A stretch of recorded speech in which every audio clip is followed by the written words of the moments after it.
I'm Rosa Mendez, and I'm here at the #1 Long Island broadcast, Monty and Pharaoh. I had the best time ever! Hey, listen, Daddy, you're listening to the #1 broadcast, Monty and Pharaoh, Daddy, in Long Island. The best pro wrestling broadcast of all time, I think. Jimmy, I got to tell you, man, it feels good to be back on YouTube. It was quite disappointing what happened to us, but we bounced back fairly quickly. Well, what else would we do? We're almost at 5,000 subscribers. Well, speaking of that, man, we need more members. Okay. What do you think we need to do to get the people of those 5,000 subscribers to come on and join the team as a Monty and a Pharaoh member? Nudity is out of the question. Any other ideas? I don't know, man. I don't know. But what I do have a few ideas. Well, just like Prel, they should tell 2 friends, and they could tell 2 friends, and so on and so on. Hit the like, hit the subscribe. Check out all our content. But that's, you know what? That's why you're the star of the show, because guess what? Members get special content. Even we spoke about it. Pharaoh came to me one day and he goes, man, what's the deal? I can't even watch some of these videos because I'm not a member. And I said, there you go, Pharaoh. You got to be a member because this is what the members get. They get free content that none of the other fans that watch this show get. That's right. You get free autographs from some of these wonderful stars that come in, right? Nice. All you do is you go to the MNP webpage, or right, our own page, and shoot us an email and say, hey, man, I want a picture of Tommy Rich. I want a picture of whatever. And boy, that's on its way. We give them their choice. That's right. We rock. We do rock. And you need to rock too. Join. With the credentials, the greatest wrestler in the world, bar none. With the credit card to get him into places others will never go. So one of the that's not a chance I was willing to take. Yeah. One of the great interviews, and by the way, we're glad if that's a decision you made and you're still with us. God bless you. Yeah, looking good. Thank you. Looking good. One of the great interviews of all time is you, the Ultimate Warrior, and Shawn Michaels.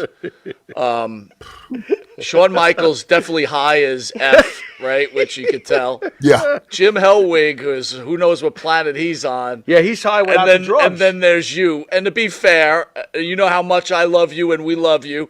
You didn't have the greatest mic skills. You were this intense beast. Right. Tell me what Jim Hellwig was like, and please tell me like what that interview segment was like, putting it together. Well, the Warrior, man, was like, when I first came into the arena that day, walked past the locker room, the Warrior was like, Ahmed, come get dressed in here with me, because he has his own locker room. And so I went in and got dressed with him. And, brother, he was just an outstanding guy. For me, I mean, you know, like I told you guys before, you can only judge a man by the way the man treats you. Sure. If a man treats you like an asshole, then he's an asshole. If a man treats you good, then, hey, he's good. Sure. But he's always been fair with me. But that interview was like stirring up gumbo. Everybody had their own something to say, and it was terrible. It actually wasn't terrible. It was pretty fantastic, just from my side. I mean, I thought it was incredible. It's a very attractive car crash, you got to admit. Do you? Exactly. Another strange question. Jim Hellwig says, Ahmed, come in. Let's get changed together. You start to feel comfortable. He's treating you really good.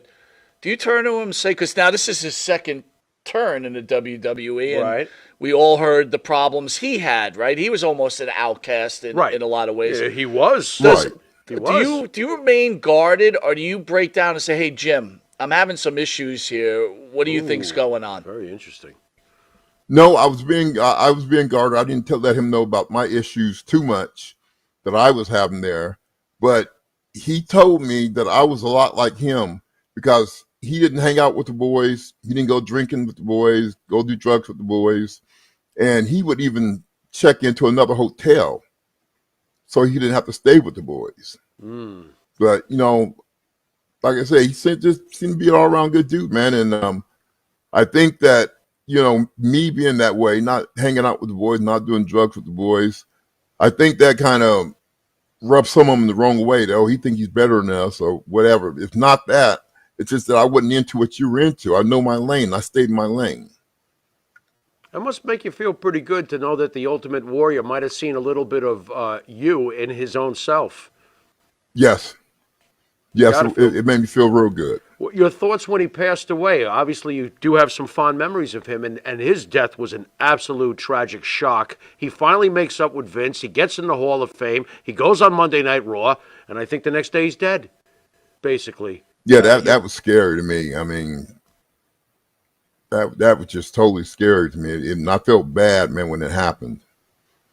But, you got to be honest. When you're taking that much juice, brother, it's going to get back to you one way or the other.